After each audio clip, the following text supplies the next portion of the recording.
Assalamualaikum warahmatullahi wabarakatuh. Salam sepak bola dan selamat datang lagi di channel JP Story. Di konten terbaru kali ini saya ingin membahas pertandingan Persib Bandung melawan Barito Putra dalam lanjutan Liga 1 pekan ke-32 yang berakhir dengan skor 1-1. Sebenarnya Persib Bandung itu nyaris sekali kalah, tetapi keajaiban itu datang di detik-detik terakhir babak kedua.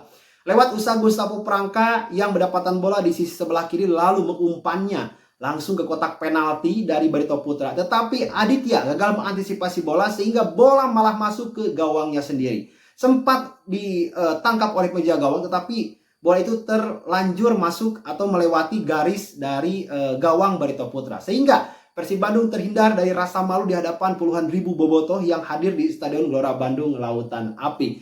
Nah, itu artinya mentalitas yang berbicara. Ya, ketika Persib tertinggal 1-0 dan tidak kunjung ya dalam waktu 90 menit menyamakan kedudukan. Nah itu beban itu sangat begitu luar biasa kelihatan di raut-raut wajah dari pemain Persib Bandung. Nah tetapi Persib Bandung ya Persib gitu ya. Makanya ada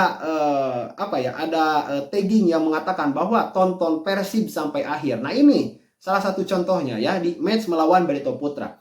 Ya meskipun sebenarnya menang dan kalah Persib Bandung sudah tidak berpengaruh lagi di klasemennya, tetapi ini adalah laga kandang gitu ya, dan bobotoh hadir di stadion untuk menyaksikan Persib Bandung menang. Nah itu yang menjadi energi gitu ya bagi para pemain Persib Bandung untuk tetap mengusahakan ya agar tidak terhindar dari kekalahan meskipun harus mati-matian di atas lapangan. Dan sebenarnya saya tidak akan mengarah pembahasan ini ke dalam taktikal atau strategi dari Boyan Hodak atau dari Barito Putra karena ya sudah banyak lah yang membahas tentang hal tersebut. Tapi ada sebuah hal yang menjadi viral nih ya seusai pertandingan Persib melawan Barito Putra, yaitu tentang kinerja wasit. Harus saya katakan wasit yang memimpin pertandingan ini yaitu wasit Gedeon Dapaherang yang berasal dari Jakarta. Ini kurang tepat lah keputusan yang diambil. Saya tidak akan menilai apakah wasit ini benar atau salah, itu biarkanlah Komisi Disiplin PSSI yang mengurusnya gitu. Ya kalau bekerja gitu ya. Tetapi ya kita sebagai penonton yang mengamati juga gitu ya, ketika wasit khususnya di momen Febri Haryadi ketika di-tackle oleh Morilio ya, oleh Morilio, itu posisinya Febri Haryadi sedang sprint, sedang lari kencang dengan power yang sangat begitu tinggi. Nah tiba-tiba di-tackle oleh dua kaki dari belakang.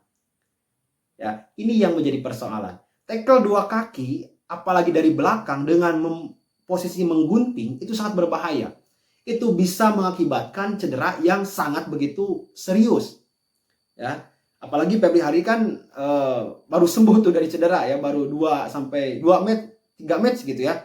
2 match 2 atau 3 match Febri Haryadi itu ditampilkan gitu ya. Ya kisaran 2 match lah Febri Haryadi baru diturunkan lagi oleh Boyan Hodak gitu. Nah, pada insiden ini itu memicu reaksi dari pemain Persib Bandung yang lainnya seperti Hen, apalagi yang sangat emosional sekali gitu ya melihat Febri Haryadi di tackle horor seperti itu. Hen itu paling brutal dan sempat juga mendapatkan kartu kuning dan lain sebagainya. Bahkan pemain di bench pun itu bereaksi seperti Kakang Rudianto, Ahmad Agung dan sebagainya. Nah, apa titik permasalahan ya dari keputusan wasit ini? Yaitu ketika VAR menginstruksikan ini adalah possible red card atau berpotensi mendapatkan kartu merah. Nah, tetapi wasit ini entah kenapa dia itu mendapatkan calling dari VAR, tetapi ia gak mengecek monitor VAR-nya, gitu ya. Wasit ini langsung aja memutuskan, oh ini ya udahlah, ini gak terlalu fatal mungkin menurut wasit gitu, langsung dikasih kartu kuning.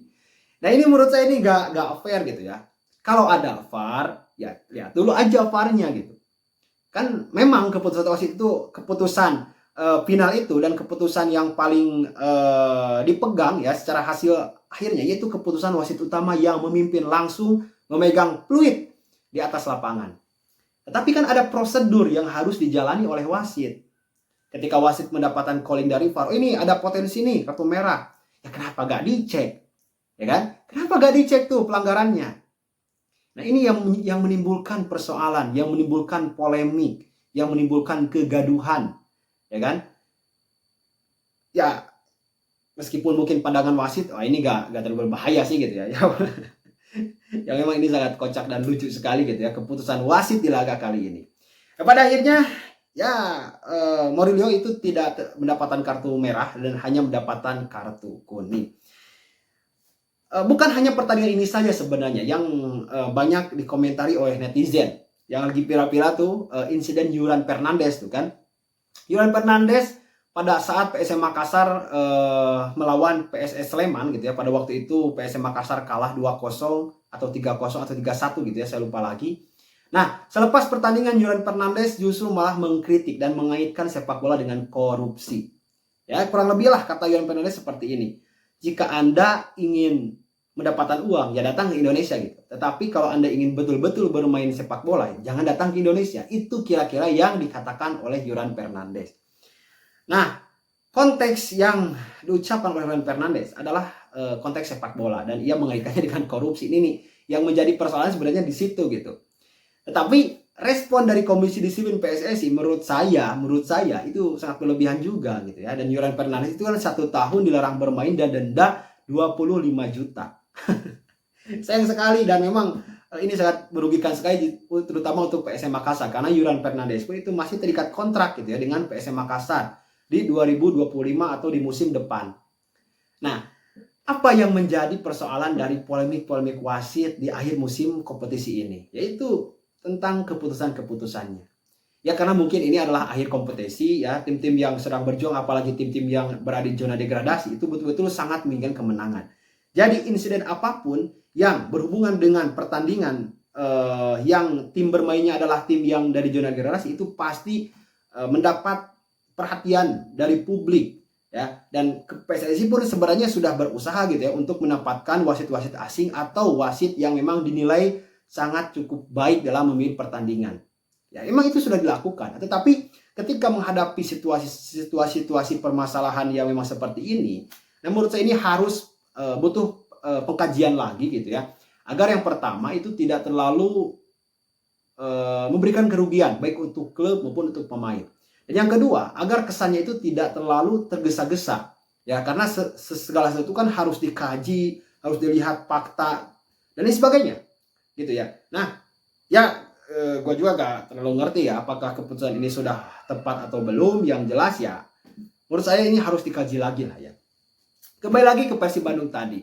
Pada akhirnya wasit yang memimpin pertandingan itu Gedeon Dapaherang ya, menurut dari manajemen Persib Bandung berencana untuk melakukan banding atau melakukan protes lah ya ke Komisi Disiplin PSSI karena performa wasit yang dinilai tidak terlalu baik. Kalau misalnya Persib Bandung bisa memaksimalkan keadaan juga, sebenarnya Persib Bandung itu bisa mencetak 1, 2, bahkan 3 gol.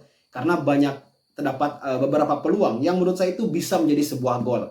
Ya, terutama peluang dari Gerpane Castane. Wah, itu bisa dikatakan itu 99% itu bisa gol. Kalau itu yang mengeksekusinya David da Silva, wah itu sudah pasti gol gitu ya. Tetapi sayang sekali di Gerpane Castane ini entah kenapa gitu ya. Ya masih belum juga menunjukkan performa terbaiknya semenjak bergabung bersama Persib Bandung di pertengahan musim ini. Gitu ya. Ya kalau gak salah itu baru mencetak 1 gol dan 0 assist gitu ya. Padahal ya sudah melakukan lebih dari 5 pertandingan. Oke, itu dan tentunya dengan kemenangan ini Barito Putra harus giat berjuang lagi ya untuk dari zona degradasi untuk Persib Bandung tinggal ya menuntaskan 2 pertandingan lagi dan kabarnya Persib Bandung itu akan menerima piala atau trofi itu di pekan ke-34 setelah laga melawan Persis Solo. Oke, terima kasih. Jangan lupa like-nya jika Anda menyukai video ini, tekan tombol subscribe-nya jika Anda belum, dan tuliskan pendapat Anda di kolom komentar. Terima kasih, kita berjumpa lagi di konten selanjutnya. Salam sepak bola.